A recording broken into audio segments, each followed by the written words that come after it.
Assalamualaikum warahmatullahi wabarakatuh. Perkenalkan, nama saya Nurul Eva Elia dengan NIM 21050 dari kelas A. Saya akan menjelaskan mengenai kekeringan dan pengaruhnya terhadap pertumbuhan tanaman. Definisi kekeringan adalah kekurangan curah hujan dalam suatu periode waktu. Penyebab kekeringan sendiri selain pH rendah ada beberapa faktor. Yang pertama, faktor meteorologi merupakan faktor iklim sesuai dengan wilayah suatu daerah seperti adanya El Nino dan La Nina di Pulau Jawa.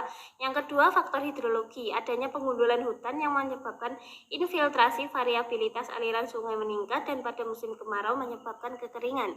Yang ketiga, faktor agronomi adalah pola tanam yang berpengaruh pada efektivitas dan efisiensi pemberian air. Yang keempat, ada faktor prasarana sumber daya air, di mana semakin meningkatnya kebutuhan air sedangkan air terbatas. Yang kelima, ada faktor penegakan hukum, belum terlaksanakannya penegakan hukum secara tegas. Dan yang keenam, ada faktor sosial ekonomi, mempengaruhi tingkat partisipan pelestarian sumber daya air dan lingkungannya. Jenis kekeringan. Kekeringan dibedakan menjadi dua, yaitu kekeringan alamiah dan kekeringan akibat ulah manusia.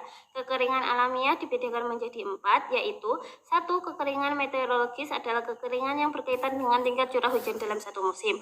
Dua, kekeringan hidrologis merupakan kekeringan yang berkaitan dengan kekurangan pasokan air permukaan dan air tanah.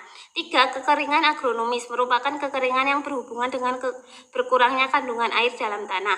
Dan yang keempat, kekeringan sosial ekonomi merupakan kekeringan yang berkaitan dengan pasokan komoditi ekonomi yang berkurang dari kebutuhan normal. Kekeringan akibat perilaku manusia ada dua. Yang pertama, kebutuhan air lebih besar daripada pasokan yang direncanakan. Yang kedua, kerusakan kawasan tangkapan air dan sumber air akibat perbuatan manusia. Cekaman kekeringan memiliki tiga respon. A. Respon fisiologis, yaitu satu, menurunkan fotosintesis karena penutupan stomata dan pengaruh metabolis. 2. Menurunkan konsentrasi CO2 seluler. 3. Daun mengalami dehidrasi pada sel mesofil. Efek buruk tersebut dapat dimediasi dengan cara yang pertama, sistem respirasi, transport elektron, sintetis ATP pada mitokondria. 2. Akumulasi metabolit yang diinduksi cekaman. 3. Ekspresi gen dan sintetis protein.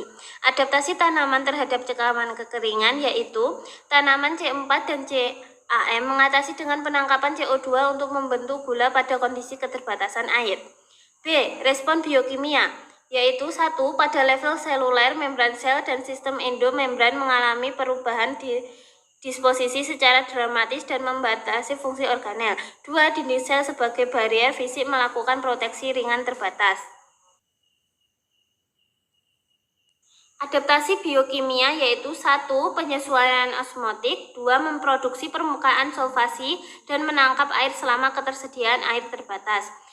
C. Respon molekuler, terjadi perubahan dalam pola ekspresi tanaman yang mengalami kekeringan, mulai dari gen yang responnya awal sampai pada gen yang responnya di ujung. Respon adaptis berupa pembuangan awal dan penghambatan pertumbuhan. Terima kasih. Wassalamualaikum warahmatullahi wabarakatuh.